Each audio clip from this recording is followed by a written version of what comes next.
Shalom, all praises, honor, and glorification unto our mighty, marvelous, and wonderful power. Call Halaim La Alahayanawa Yahweh Bahashim, Yahawashi Bahashim Rakakwadash. Double honors unto the elders and apostles of Great Millstone, whom rule well, and who are great examples towards younger brothers. Salutations as well as health and wellness unto the hopeful elect of Yahweh Bahashim Yahawashi scattered across the earth. This is your brother Allah coming to you with another lesson, and the title of this lesson will be a brief look into the new covenant, right, which we are not currently under, but rather we're under the grace period, right, and neither are we under the old covenant. See, but once again, we're under the grace period, just had to make that point. Right, so Lord willing, the elect of Yahweh Bahashim Yahawashi be edified, and let's get right into it. Once again, this lesson should be brief, so it shouldn't be too lengthy, but let's get right into it. All right. So I want to start at the book of Ezekiel, the 37th chapter.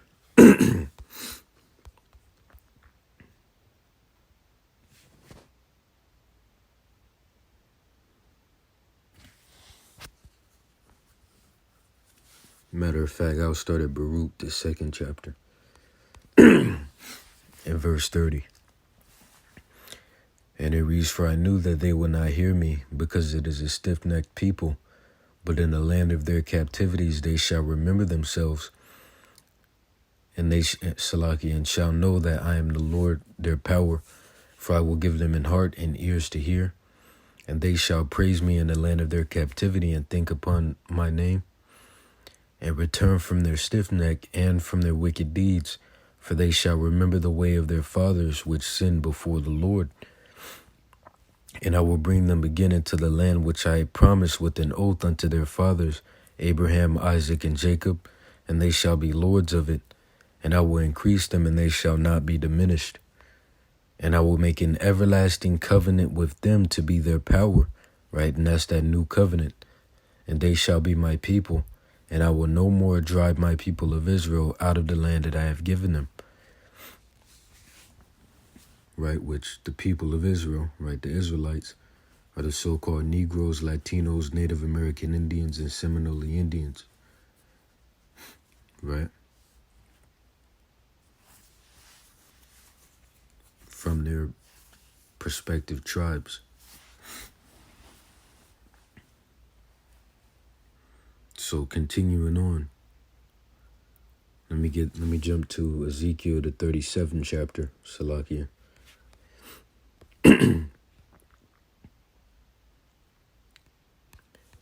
Right, Ezekiel chapter 37 and verse 15.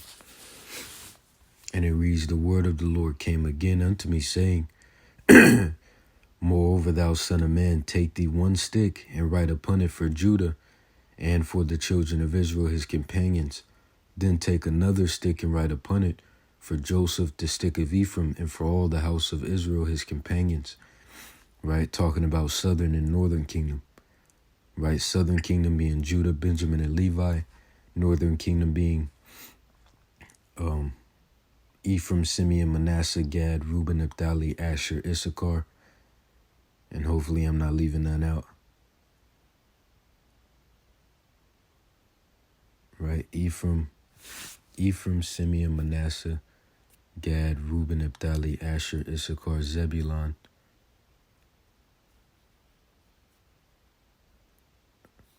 I think that's all of them. Right.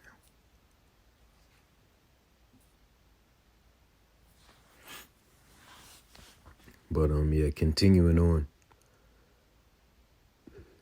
Verse 18, "And the reason when the children of thy people shall speak unto thee, saying, Wilt thou not shew us what thou meanest by these? Say unto them, Thus saith the Lord power, Behold, I will take the stick of Joseph, which is in the hand of Ephraim, and the tribes of Israel his fellows, and will put them with him, even with the stick of Judah, and make them one stick, and they shall be one in mine hand. right? And that union is a part of the new covenant. And you really see that starting to take place now, you know, southern and northern kingdom coming together, right?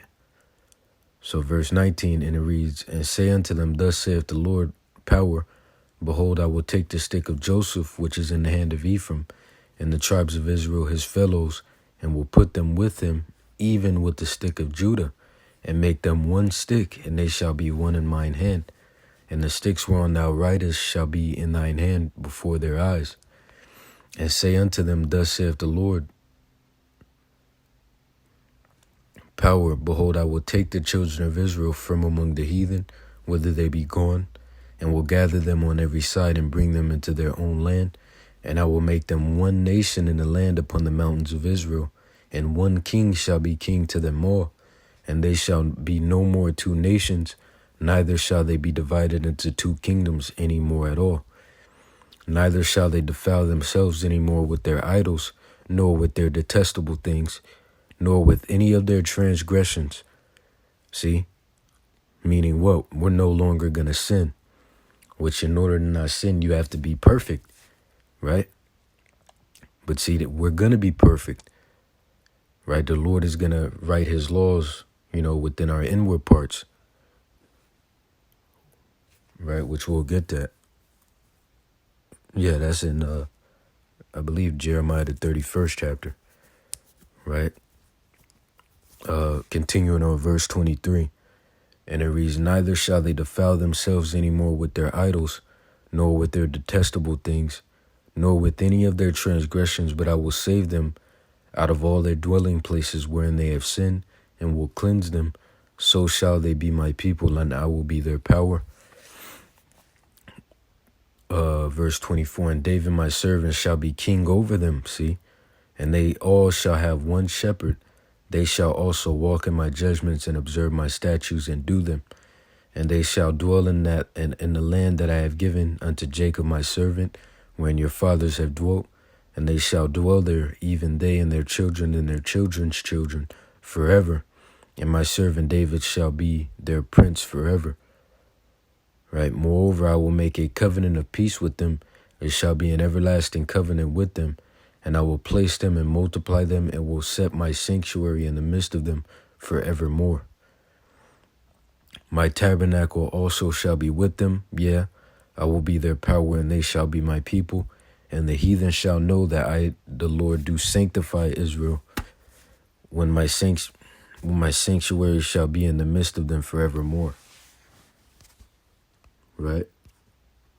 So let's also get the book of Hebrews.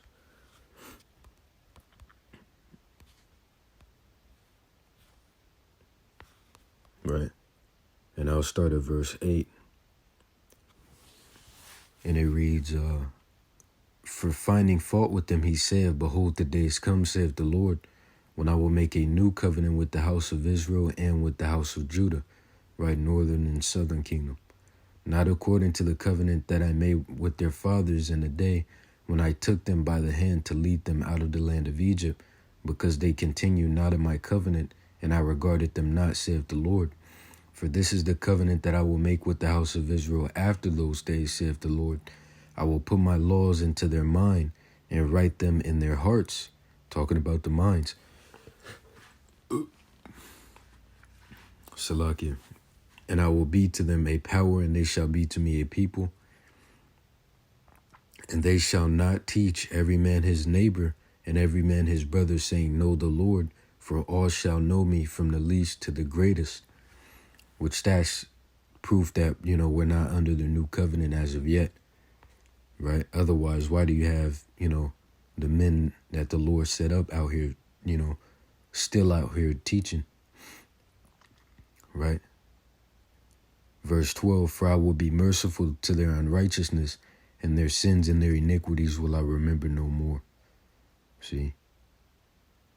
And that he said, the new covenant he hath made the first old. Now that which decayeth and waxeth old is ready to vanish away. Right? So, let's see. Yeah, so we could end it at the book of Jeremiah, the 31st chapter. I just wanted to bring that out briefly. And it reads, Behold, the days come, saith the Lord, that I will make a new covenant with the house of Israel and with the house of Judah, not according to the covenant that I made with their fathers in the day that I took them by the hand to bring them out of the land of Egypt, which my covenant they break, although I was an husband unto them, saith the Lord. But this shall be the covenant that I will make with the house of Israel after those days, saith the Lord. I will put my law in their inward parts, right? So we're going to be programmed into perfection, man. And that also goes along with the new bodies, which we shall receive when the Lord arrives with healing in his wings, right? The wings being the chariots of Yahweh Shemi Awashai, and the healing ultimately being the new bodies, right? So, 33, but this shall be the covenant that I will make with the house of Israel after those days, saith the Lord. I will put my law in their inward parts and write it in their hearts, and will be their power, and they shall be my people. And they shall teach no more every man his neighbor, and every man his brother, saying, Know the Lord, for they shall all know me, from the least of them unto the greatest of them, saith the Lord.